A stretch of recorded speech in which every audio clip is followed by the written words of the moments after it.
Hello everyone. आज हम start करेंगे इंडियन पॉलिटी। तो पॉलिटी में हम इंडियन कॉन्स्टिट्यूशन पढ़ने की कोशिश करेंगे। तो यहाँ हम देखेंगे कॉन्स्टिट्यूशनल डेवलपमेंट को देखेंगे। तो देखने की कोशिश करेंगे कि हमारा जो संविधान था वो कैसे आया था, उसके बनने का प्रोसेस क्या था। तो वो सब हम यहाँ देखने की कोशिश करेंगे। तो संविधान में आखिर हमारे लिखा क्या है, तो हमारी जो डेमोक्रेसी है इंडिया में उसका जो बेस है वो हमारा संविधान है। तो संविधान की वजह से ही आज हमको फ्री और फेयर लाइफ मिल रही है। तो वो सब हम यहाँ देखने की कोशिश करेंगे, कैसे हमने अपना संविधान लिखा था। तो ये सारा प्रोसेस हम यहाँ देखेंगे। तो आज हम स्टार्ट करेंगे कॉन्स्टिट्यूशनल डेवलपमेंट की। तो हमारा कॉन्स्टिट्यूशन डेवलपमेंट कैसे हुआ था इंडिया में, तो हिस्टोरिकल बैकग्राउंड देखेंगे हम यहाँ पे कि हिस्ट्री में ऐसा क्या हुआ था कि हमको कॉन्स्टिट्यूशन बनाने की ज़रूरत पड़ी थी और हमारा कॉन्स्टिट्यूशन कैसे बना था। तो ये हम आज देखने की कोशिश करेंगे। तो स्टोरी स्टार्ट होती है 1600 से।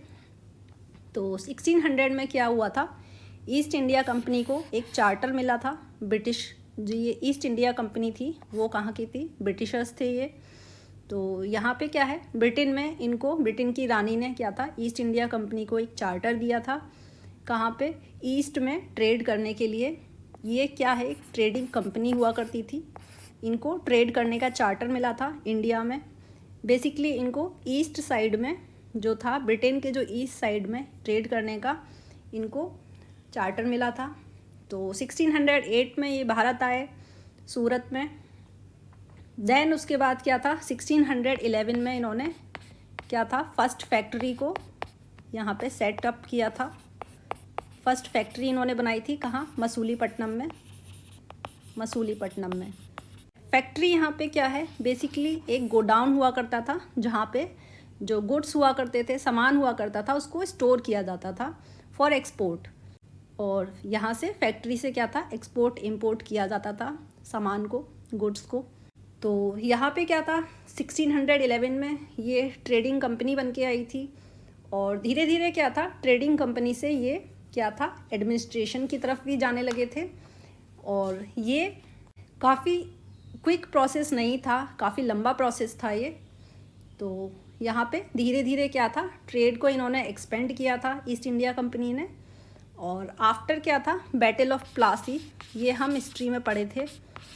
तो बैटल ऑफ प्लासी जो था और बैटल ऑफ बक्सर, तो बैटल ऑफ प्लासी और बैटल ऑफ बक्सर के बाद क्या था, तो बैटल ऑफ प्लासी और बैटल ऑफ बक्सर में क्या था, इन्होंने टेरिटरीज़ एक्वायर करना स्टार्ट कर दिया था। और अपने धीरे धीरे अपनी पॉलिसीज़ से क्या था, टेरिटोरियल एक्सपेंशन भी स्टार्ट कर दिया था। तो अब क्या था, इनके पास खुद की टेरिटरी होने लगी थी इंडिया में। तो वहाँ से ये क्या था, इनको टैक्स मिला करता था। धीरे धीरे इन्होंने क्या था, फरमान भी इशू करवा लिए थे राजा से, मुग़ल एम्पायर से। तो धीरे धीरे इनको वहाँ से क्या था, पहले ये टैक्स पे किया करते थे इंडिया में, बट अब धीरे धीरे ये टैक्स को क्या है, कलेक्ट करने लगे थे। और ये प्रोसेस काफ़ी लंबा था, ये एक दो दिन में नहीं हुआ था। तो धीरे धीरे क्या था, ये ट्रेडिंग कंपनी से क्या है, टेरिटोरियल एक्सपेंशन, टेरिटोरियल एक्विजिशन करने लगे थे। और धीरे धीरे क्या था, ये एडमिनिस्ट्रेशन का पार्ट बनने लगे थे। ठीक है, ईस्ट इंडिया कंपनी। तो यहाँ पे हमको पता है बैटल ऑफ प्लासी जो था वो कब हुआ था, ये 1757 में हुआ था, 23 जून। और बैटल ऑफ बक्सर हुआ था 1764 में। तो अब क्या होता है, अगर कोई कंपनी आती है या कोई भी कंपनी हम बनाते हैं तो वहाँ पे कुछ रूल्स होते हैं, कुछ एक्ट होते हैं। तो उस कंपनी को क्या है, चलाने के लिए या फिर उसको प्रोसेस करने के लिए कुछ रूल्स बनाए जाते हैं। तो इसी तरह क्या था, कंपनी को क्या है, चलाने के लिए कुछ रूल्स बनाए गए थे। तो जब क्या था, यहाँ पे ईस्ट इंडिया कंपनी इंडिया में ट्रेड कर रही थी, तो बैकग्राउंड में ब्रिटेन में क्या हो रहा था, वहाँ पे जो लोग थे वो ये देख रहे थे कि जितने भी जो कंपनी है वो इंडिया में आके काफ़ी सारा मुनाफा कमा रही है, काफ़ी सारा पैसा कमा रही है। तो वहाँ पे ब्रिटेन में बैठे हुए लोग भी ये सोच रहे थे कि हमको भी इंडिया जाना चाहिए और हमको भी क्या है, वहाँ पे ट्रेड करना है। तो काफ़ी कुछ वहाँ ब्रिटेन में चल रहा था।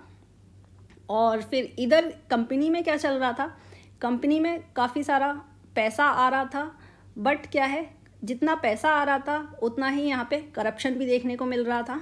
तो करप्शन हो रहा था, और यहाँ पे क्या है, कंपनी का जो खजाना था वो भी काफ़ी कर्जे में चल रहा था। कंपनी बार बार क्या है, ब्रिटेन में जाके कर्जा मांग रही थी। तो यहाँ पे ब्रिटेन में बैठी हुई सरकार ये देख रही थी कि एक तरफ तो कंपनी को काफ़ी सारा यहाँ पे मुनाफा हो रहा है, बट उसके अकाउंट में क्या है, अकाउंट में काफ़ी उनको गड़बड़ दिख रही थी उनके, क्योंकि वहाँ के जो ऑफिसर्स थे जो वहाँ पे इंडिया में जो बैठे हुए थे, इंडिया में जो आए हुए थे कंपनी के, तो उनके पास तो पैसा था, वो काफ़ी सारा पैसा ब्रिटेन ले जाया करते थे, बट जो कंपनी का जो अकाउंट हुआ करता था वो खाली था। कंपनी जो है बार बार क्या है, ब्रिटेन में जाके लोन मांग रही थी, वहाँ पे पैसा मांग रही थी खुद को चलाने के लिए। तो वहाँ की ब्रिटेन की सरकार ने क्या किया, 1773 में एक एक्ट लेके आती है, रेगुलेटिंग एक्ट। तो ये क्या था, रेगुलेटिंग एक्ट था। तो ये कंपनी को रेगुलेट करने के लिए बनाया गया था। तो ब्रिटिश की सरकार देख रही थी कि कंपनी में काफ़ी सारा क्या है, करप्शन हो रहा है। तो ब्रिटिश क्राउन ने सोचा कि कंपनी को हमको थोड़ा सा रेगुलेट करना चाहिए। तो 1773 में एक रेगुलेटिंग एक्ट आता है। देन उसके बाद क्या है, पिट्स इंडिया एक्ट आता है 1784 में। देन उसके बाद चार्टर एक्ट आते हैं 93 में, 1813 में, 1833 में और 1853 में। तो ये सारे जो हैं एक्ट, ये क्राउन के थ्रू बनाए गए थे कंपनी को रेगुलेट करने के लिए, उसको कंपनी को कुछ रूल्स एंड रेगुलेशन में बांधने के लिए। तो यहाँ पे एक एक करके हम क्या है, इन एक्ट्स के बारे में देखेंगे। तो यहाँ पे क्या है, सबसे पहले रेगुलेटिंग एक्ट आता है 1773 में। तो 1773 में, इससे पहले क्या था, 1773 से पहले क्या है, हमारा बैटल ऑफ प्लासी हो चुका है, बैटल ऑफ बक्सर हो चुका है, और क्या है हमारा 1767 में एंग्लो मैसूर वॉर भी हो चुका है। तो हिस्ट्री में क्या है, ये हम सब पढ़ेंगे। एंग्लो मैसूर वार हुआ था, फर्स्ट एंग्लो मैसूर वार हुआ था हमारा। तो कई सारे वॉर चल रहे थे यहाँ पे। तो बेसिकली क्या है, ब्रिटिश क्राउन को दिख रहा था कि ये जो कंपनी है, ईस्ट इंडिया कंपनी, गई तो थी ट्रेड करने, बट क्या है, वहाँ पे वो लड़ाई कर रही है, वहाँ पे टेरिटोरियल एक्सपेंशन कर रही है। तो इनको लगा कि अब इसको, कंपनी को थोड़ा सा रेगुलेट करना चाहिए। तो इसीलिए क्या है, रेगुलेटिंग एक्ट बनाया 1773 में, उसको कंपनी को रेगुलेट करने के लिए। और यहाँ पे ये बेसिकली क्या है, जो ईस्ट इंडिया कंपनी जो आई थी, बेसिकली कहाँ, बंगाल में वो ज़्यादा फोकस था उनका, बंगाल में वो अपना ट्रेड चलाते थे। और बंगाल जो टेरिटरी जो थी, हिस्ट्री में काफ़ी बड़ी हुआ करती थी। आज के टाइम जो बंगाल है वो तो काफ़ी छोटा है, तो काफ़ी बड़ी टेरिटरी हुआ करती थी। यहाँ पे काफ़ी सारा फर्टाइल लैंड है, काफ़ी सारा यहाँ पे ट्रेड हुआ करता था, अच्छी प्रॉस्परस लैंड है यहाँ पे, काफ़ी सारा टैक्स कलेक्ट हुआ करता था यहाँ से। तो यहाँ पे क्या है, जो गवर्नर ऑफ बंगाल है उसको क्या है, एक डेजिनेटेड पोस्ट दे दी गवर्नर जनरल ऑफ बंगाल की। ठीक है, गवर्नर जनरल ऑफ बंगाल, यहाँ पे एक बंगाल में गवर्नर जनरल बैठा दिया गया, और इसके साथ इसको एक काउंसिल दे दी गई। और काउंसिल में क्या था, 4 मेंबर्स दे दिए गए इसको, जो क्या है, तो ये क्या है, अब ट्रेड को रेगुलेट करेंगे। ठीक है, कंपनी के अफेयर्स को रेगुलेट करेंगे, और लेजिस्लेटिव और एग्जीक्यूटिव फंक्शंस जो हैं कंपनी के, उनको भी ये क्या है, परफॉर्म करेंगे। तो यहाँ पे जो पहला गवर्नर जनरल बना था बंगाल का, वो बना था वॉरेन हेस्टिंग। ठीक है, तो वॉरेन हेस्टिंग बने थे यहाँ पे पहले गवर्नर जनरल ऑफ बंगाल। और मद्रास और बॉम्बे प्रेसिडेंसी जो हुआ करती थी, वो बंगाल के अंडर आया करती थी। इसके बंगाल के सबऑर्डिनेट हुआ करते थे बॉम्बे और मद्रास प्रेसिडेंसी। ठीक है, बेसिकली ये 3 प्रेसिडेंसी हुआ करती थी जहाँ से ईस्ट इंडिया कंपनी जो है अपना ट्रेड जो किया करती थी। तो यहाँ पे क्या है, अब ये बॉम्बे और मद्रास क्या है, सबऑर्डिनेट बन चुके हैं बंगाल के। तो बॉम्बे प्रेसिडेंसी और मद्रास प्रेसिडेंसी क्या है, कोई भी वॉर और पीस नहीं कर सकते हैं ये खुद से। कोई भी ये इंडियन जो काफ़ी सारे वॉर जो कंडक्ट किए जा रहे थे ईस्ट इंडिया कंपनी के थ्रू टेरिटोरियल एक्सपेंशन के लिए, तो बॉम्बे और मद्रास प्रेसिडेंसी क्या है, कोई भी वॉर नहीं कर सकती है अब खुद से, और कोई भी पीस ट्रीटी खुद से नहीं कर सकती है।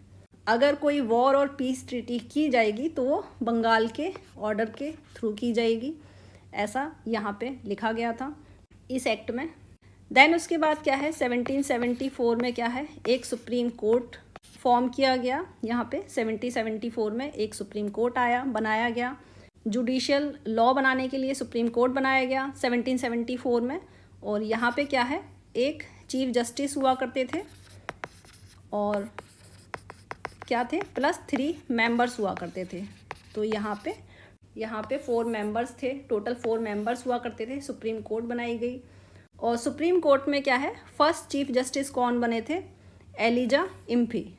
ठीक है, एलिजा इम्फे जो थे ये पहले चीफ जस्टिस बने थे सुप्रीम कोर्ट के। और इनके साथ 3 मेंबर्स हुआ करते थे जो क्या है, जुडिशियल रिफॉर्म्स देखा करते थे, जुडिशियरी बातें हुआ करती थी कंपनी की, वो सारी ये देखा करते थे। और अब क्या है, मैंडेटरी हो चुका था कंपनी के लिए, जितनी भी इंफॉर्मेशन थी इंडिया से रिलेटेड वो सारी क्या है, रेवेन्यू से रिलेटेड, सिटीज़न और मिलिट्री से रिलेटेड, वो सारी ब्रिटिश पार्लियामेंट को इनको देनी हुआ करती थी। पहले क्या था, इनका अकाउंट चेक नहीं हुआ करता था, कितना पैसा आ रहा है, कितना पैसा जा रहा है, वॉर में कितना लग रहा है, इंपोर्ट एक्सपोर्ट में कितना लग रहा है, ये सारा अकाउंट जो था ये कंपनी देखा करती थी। बट अब क्या होने लगा था कि इस एक्ट के बाद क्या था, ब्रिटिश पार्लियामेंट जो थी उसको ये डिस्क्लोज़ करना ज़रूरी हो गया था कि आपको कितना रेवेन्यू मिल रहा है, वहाँ पे वॉर पीस जो कर रहे हैं आप, वहाँ पे कितना खर्चा हो रहा है, अपने बेसिकली सारे खर्चे जो थे वो पार्लियामेंट को बताने हुआ करते थे, ब्रिटिश पार्लियामेंट को। देन उसके बाद क्या है, 1781 में एक एक्ट आता है, एक्ट ऑफ सेटलमेंट। ये बेसिकली इतना खास एक्ट नहीं है। यहाँ पे क्या है, 1773 में जो एक्ट आया था उसके डिफेक्ट को रिमूव करने के लिए ये एक्ट बनाया गया था। और यहाँ पे जो गवर्नमेंट ऑफ कैलकाटा थी उसको एम्पावर कर दिया था कि वो बंगाल, बिहार और उड़ीसा के लिए क्या है, लॉज बनाए। ये सबऑर्डिनेट हुआ करते थे, वहाँ पे क्या है, बंगाल के सबऑर्डिनेट हुआ करते थे। तो ये गवर्नमेंट ऑफ कैलकाटा जो थी वो अब लॉ बनाने के लिए क्या है, एम्पावर कर दी गई थी। देन उसके बाद क्या है, जो सुप्रीम कोर्ट बनाई गई थी 1774 में, जो सुप्रीम कोर्ट बनाई गई थी वहाँ पे क्या है, जितने भी एम्प्लॉयज़ हुआ करते थे जो ईस्ट इंडिया कंपनी के, वो सारे ही इस सुप्रीम कोर्ट के ज्यूरिडिक्शन के अंदर आया करते थे। बट यहाँ पे क्या है, 1781 में इनको एग्जेम्प्टेड कर दिया गया था यहाँ से, ज्यूरिडिक्शन ऑफ सुप्रीम कोर्ट से, किसको, ईस्ट इंडिया कंपनी के जितने भी सर्वेंट्स हुआ करते थे। देन उसके बाद आता है पिट्स इंडिया एक्ट। ये काफ़ी इम्पोर्टेंट हुआ था। पिट्स इंडिया एक्ट 1784 में आया था। और यहाँ पे क्या है, ब्रिटिश क्राउन को क्या है, सुप्रीम कंट्रोल दे दिया गया था कंपनी के अफेयर को और एडमिनिस्ट्रेशन को। अब क्या है, पिट्स इंडिया एक्ट से क्या है, जो एडमिनिस्ट्रेशन जो हो रहा है, एडमिनिस्ट्रेशन जो हो रहा है किसका, ईस्ट इंडिया कंपनी का, वहाँ पे क्या है, ब्रिटिश क्राउन को क्या है, सुप्रीम कंट्रोल दे दिया गया है। अब ब्रिटिश क्राउन क्या है, यहाँ पे भागीदारी होने लगी है ईस्ट इंडिया कंपनी की, वो देखना स्टार्ट कर दिया है उसने कि ईस्ट इंडिया कंपनी में क्या चल रहा है। देन यहाँ पे कॉमर्शियल और पॉलिटिकल फंक्शंस थे जो कंपनी के, उनको भी सेपरेट कर दिया गया है। दोनों फंक्शन को यहाँ पे क्या है, सेपरेट कर दिया गया है। और इसको क्या है, ड्यूल गवर्नमेंट में बोला जाने लगा, इसको डायरची भी बोलने लगे थे, डायरची बोला जाने लगा। तो यहाँ पे ये जो डायरची था वो कहाँ, 1858 तक रहेगा। 1858 में क्या हुआ था, काफ़ी इम्पॉर्टेंट इवेंट हुआ था, रिवॉल्ट हुआ था 1857 में। तो 1857 रिवॉल्ट के बाद क्या हुआ था, जो कंपनी थी उस पर क्या है, जो ब्रिटिश क्राउन था उसने ओवरटुक कर लिया था। कंपनी जो थी ब्रिटिश क्राउन के अंडर चली गई थी, वहाँ पे कंपनी को फुली ओवरटेक कर लिया गया था क्राउन के थ्रू। तो यहाँ पे क्या है, डायरची जो था 1858 तक रहा था। देन यहाँ पे क्या है, एडमिनिस्ट्रेशन जो था ईस्ट इंडिया कंपनी का वो डिवाइड कर दिया गया था। पॉलिटिकल फंक्शन उसके अलग हो चुके थे। पॉलिटिकल फंक्शंस में क्या था, जो टेरिटोरियल एक्सपेंशन जो कर रहे थे, जो ईस्ट इंडिया कंपनी जो कर रहे, और कॉमर्शियल क्या था, ट्रेड को देखेगा, ठीक है। इसको ट्रेड को देखेगा, और पॉलिटिकल में क्या है, यहाँ पे टेरिटरीज़ को देखेगा। ठीक है, तो यहाँ पे टेरिटरीज़ को देखेगा। यहाँ पे कॉमर्शियल जो फंक्शंस थे उनको देखने के लिए क्या था, कोर्ट ऑफ डायरेक्टर बनाया गया, कोर्ट ऑफ डायरेक्टर्स बनाए गए, जो क्या है कंपनी के अंदर से हुआ करते थे, ईस्ट इंडिया कंपनी के अंडर में हुआ करते थे। ये ईस्ट इंडिया कंपनी में बेसिकली जो एम्प्लॉयज़ हुआ करते थे वो क्या है कोर्ट ऑफ डायरेक्टर्स में जाया करते थे। कुछ एक डायरेक्टर्स का एक बोर्ड बना दिया गया था, और तो ये क्या है ट्रेड को मैनेज करेंगे, ट्रेड को देखेंगे। और यहाँ पे पॉलिटिकल जो एक्सपेंशन जो हो रहा था, पॉलिटिकल पार्ट जो था वो देखने का काम था बोर्ड ऑफ कंट्रोल का। ठीक है, तो बोर्ड ऑफ कंट्रोल क्या है, पॉलिटिकल अफेयर्स देखेंगे, टेरिटोरियल एक्सपेंशन जो हो रहा है उसको देखेंगे। तो यहाँ पे क्या है टैक्सेस जो कलेक्ट किए जा रहे हैं जो टेरिटरीज से, उसको देखेंगे। और पहली बार क्या हुआ था, यहाँ पे जो टेरिटरीज़ थी कंपनीज़ की, जो भी टेरिटरीज़ कंपनी ने जो एक्वायर की थी उनको क्या ब्रिटिश पोजेशंस बोला जाने लगा था इन इंडिया। ठीक है, और ये टेरिटरीज़ थी इनको क्या है ब्रिटिश पोजेशंस बोला जाने लगा। ठीक है, इंडिया में ब्रिटिश पोजेशंस इन इंडिया। ठीक है, यानी कि जो इंडिया में पोजेशंस जो हैं ब्रिटिश की वो यहाँ पे टेरिटरीज़ को बोला जाने लगा था। देन उसके बाद क्या है, यहाँ से काफ़ी डायरेक्ट क्वेश्चन आ जाते हैं फर्स्ट और लास्ट में। तो रॉबर्ट क्लाइव जो हुआ करते थे वो पहले गवर्नर जनरल थे, और ये क्या है 1758 से 60 तक इनका रूल रहा था। देन उसके बाद क्या है 1765 से लेके 67 तक भी ये रहे थे। तो यहाँ पे क्या है 1765, यहाँ आप देख सकते हैं बैटल ऑफ बक्सर हुआ था 1764 में। तो बैटल ऑफ बक्सर के बाद क्या है रॉबर्ट क्लाइव को दोबारा से यहाँ पे भेजा गया था, इनको दोबारा भेजा गया था गवर्नर ऑफ बंगाल बना के, क्योंकि यहाँ पे क्या है बैटल ऑफ बक्सर के बाद क्या है टेरिटोरियल यहाँ पे एक्विजिशंस हुए थे ईस्ट इंडिया कंपनी के थ्रू। देन उसके बाद क्या है वॉरेन हास्टिंग आए। वॉरेन हास्टिंग जो थे वो लास्ट गवर्नर थे बंगाल के, और पहले गवर्नर जनरल थे बंगाल के। ठीक है, तो यहाँ पे 1772 से लेके 74 तक इनका रूल रहा था। तो यहाँ हम देख सकते हैं जो रेगुलेटिंग एक्ट है हमारा, रेगुलेटिंग एक्ट 1773। ठीक है, तो रेगुलेटिंग एक्ट 1773 जब आया था तो यहाँ पे गवर्नर ऑफ बंगाल जो थे वो वॉरेन हेस्टिंग थे, और इस एक्ट के बनने के बाद जो इन यहाँ पे क्या है पोस्ट को जो कन्वर्ट कर दिया गया था गवर्नर जनरल ऑफ बंगाल के थ्रू। ठीक है, ये पोस्ट हुआ करती थी गवर्नर ऑफ बंगाल की, और रेगुलेटिंग एक्ट आया 1773 में। तो वॉरेन हेस्टिंग थे उस टाइम, वॉरेन हेस्टिंग को यहाँ पे भेजा गया, और ये क्या था फर्स्ट गवर्नर जनरल बने बंगाल के। देन उसके बाद क्या है 1828 में क्या थे लास्ट गवर्नर जनरल बने थे क्या लॉर्ड विलियम बेंटिक। तो विलियम बेंटिक थे लास्ट गवर्नर जनरल बने थे बंगाल के, और फर्स्ट गवर्नर जनरल बने थे इंडिया के। तो यहाँ पे क्या है 1833 का जो एक्ट आया था, तो वहाँ पे क्या है फिर से इसकी पोस्ट जो थी गवर्नर जनरल ऑफ बंगाल, इसको चेंज करके क्या कर दिया गया governor general of India.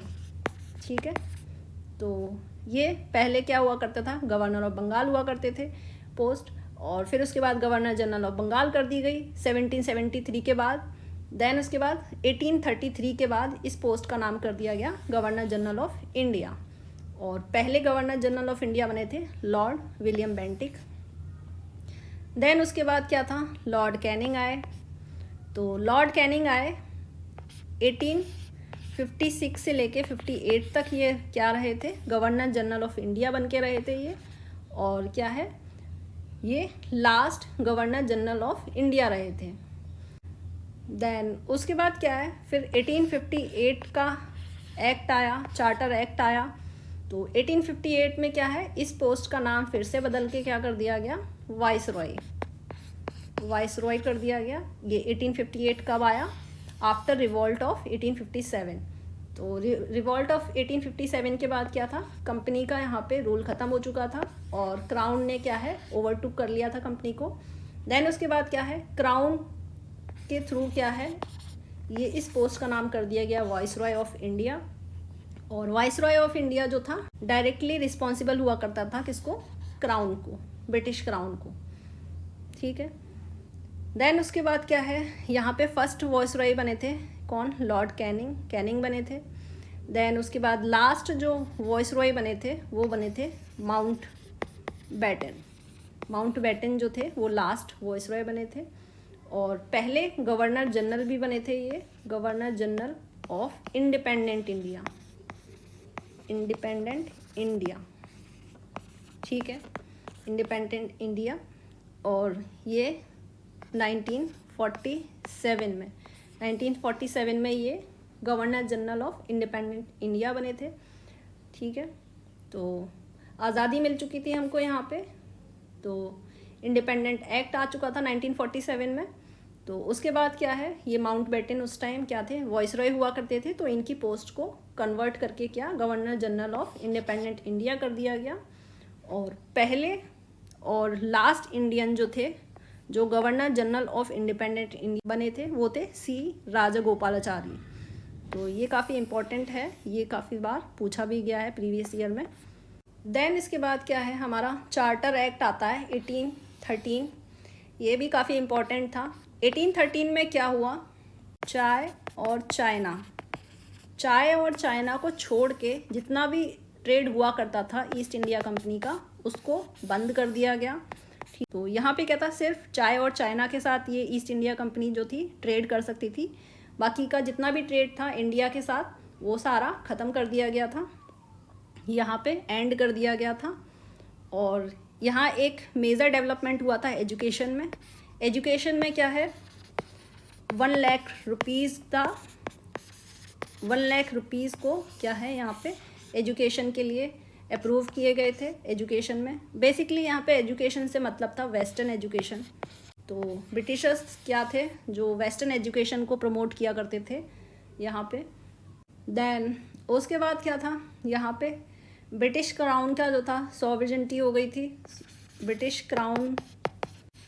Crown ने क्या है, जितना भी टेरिटरीज थी इंडिया में, जो क्या है ईस्ट इंडिया कंपनी ने जितनी भी एक्वायर की थी, तो ये सारी टेरिटरीज क्या थी, अब क्या है सीधा क्राउन के अंडर आ चुकी थी।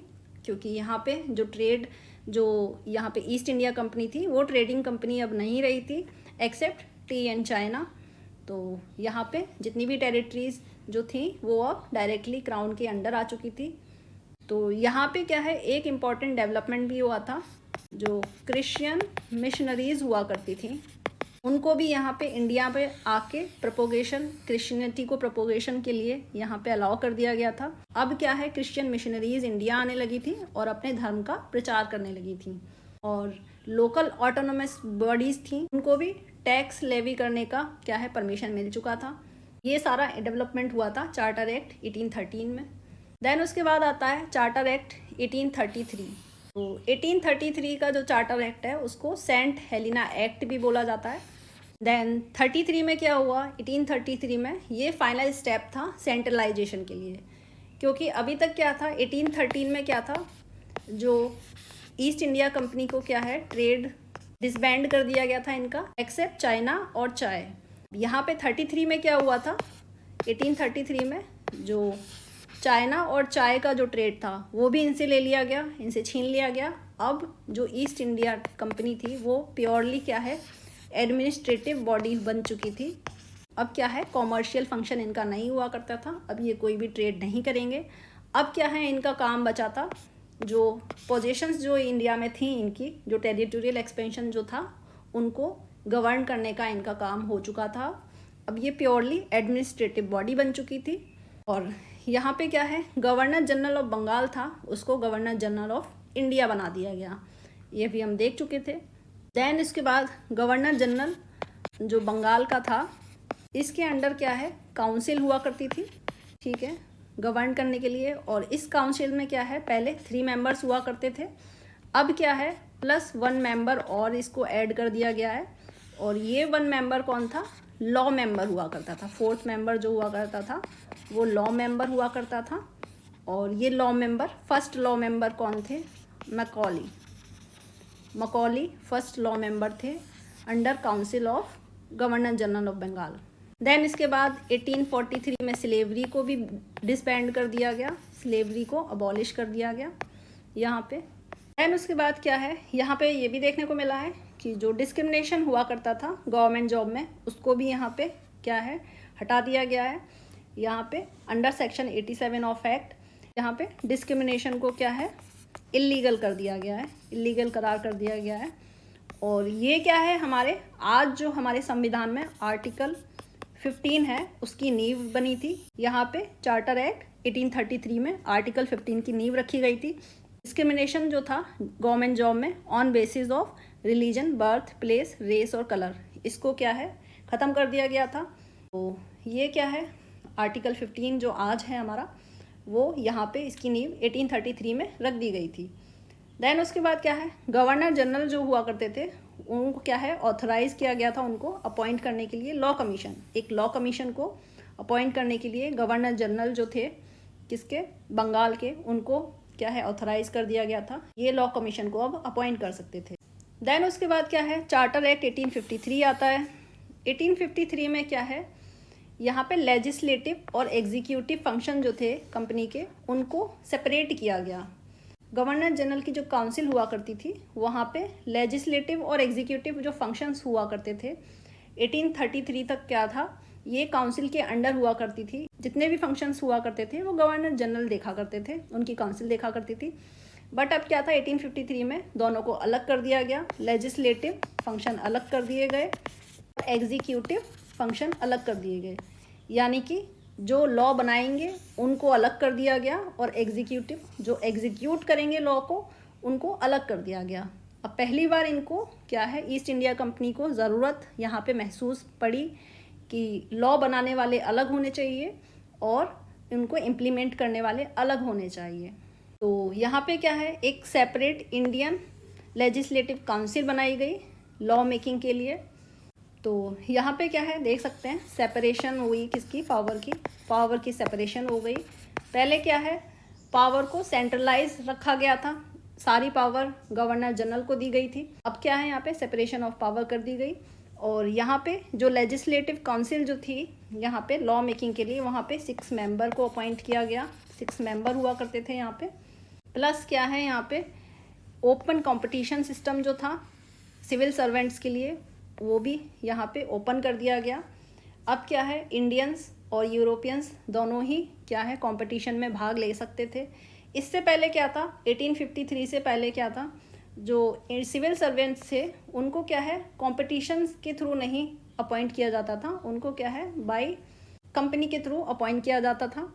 और बेसिकली क्या है, कंपनी ही डिसाइड करती थी कि किसको सिविल सर्वेंट्स में क्या है अपॉइंट करना है। बेसिकली वो सारे ब्रिटिशर्स ही हुआ करते थे, इंडिया से नहीं हुआ करते थे, इंडियंस नहीं हुआ करते थे। अब क्या है, ओपन कंपटीशन सिस्टम रख दिया गया है। बट क्या है, इसका जो एग्ज़ाम जो हुआ करता था वो इंग्लैंड में हुआ करता था। तो इंडिया में जो भी इंग्लैंड जा सके, अफोर्ड कर सके, वो वहाँ जाके एग्ज़ाम दे सकता था और यहाँ पे civil servant, as a civil servant वो अपॉइंट हो सकते थे। बट यहाँ पे भी एक कैच हुआ करता था, सिविल सर्वेंट्स में भी 2 तरह की यहाँ पे सर्विसेज हुआ करती थी, कोविनेटेड और अनकोविनेटेड। तो ये 2 तरह की सर्विसेज हुआ करती थी। कोविनेटेड में क्या है, हाई रैंक के ऑफिशियल्स हुआ करते थे, और जैसे कि आज के टाइम हम देख सकते हैं IAS IPS जो हुआ करते हैं।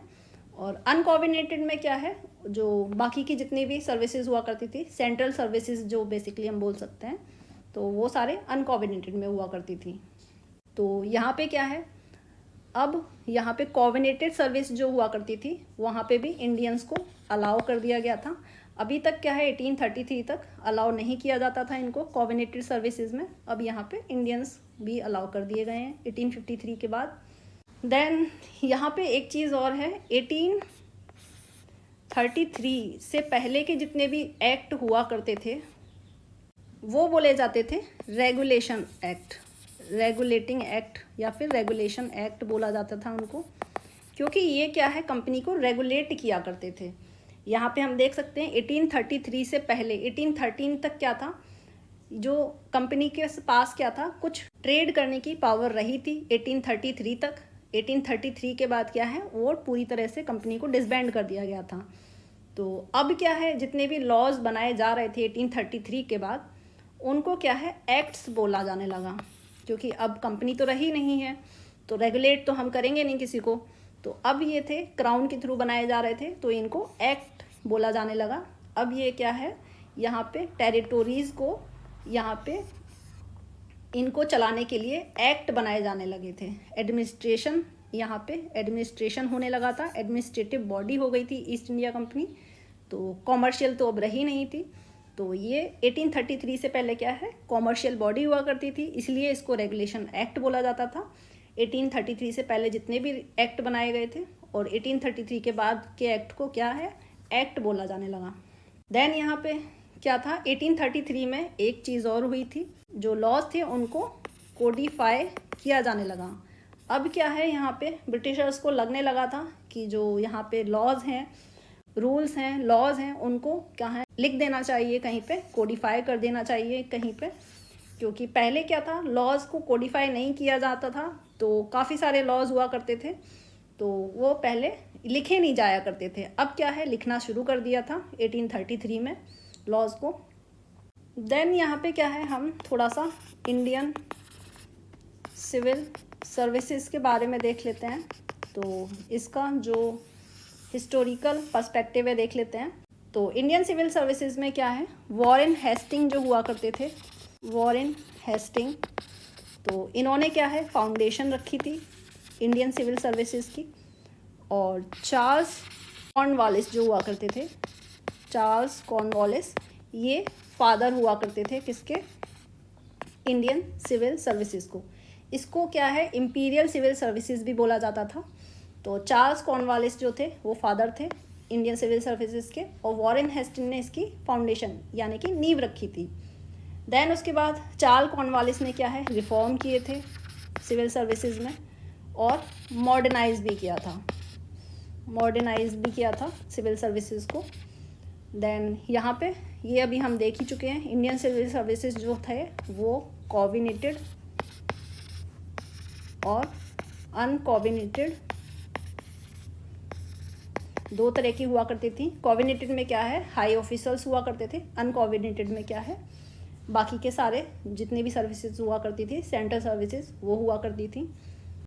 देन उसके बाद क्या है, गवर्नमेंट ऑफ इंडिया एक्ट 1919, 1919 में क्या है, ऑल इंडिया सर्विसेज आई, ठीक है, और प्लस सेंट्रल सर्विसेज आई। तो ये क्या है, आज जो हम सिविल सर्विसेज का एग्ज़ाम देते हैं, ये उसकी नींव है। तो वह यहीं पे क्या है, ऑल इंडिया सर्विसेज का जन्म हुआ था, तो 1919 में हुआ था। तो आज क्या है, हम 1857 के रिवॉल्ट से पहले के जितने भी हमारे एक्ट हैं वो सारे देख चुके हैं, चार्टर एक्ट, ठीक है, 1853 तक। और रिवॉल्ट के बाद के जितने भी एक्ट हैं वो हम नेक्स्ट लेक्चर में देखेंगे। तो ये 1858 से लेके बाकी के जितने 1947 तक जितने भी एक्ट रहेंगे वो हम नेक्स्ट लेक्चर में देखेंगे। तो पढ़ते रहिए। Thank you everyone.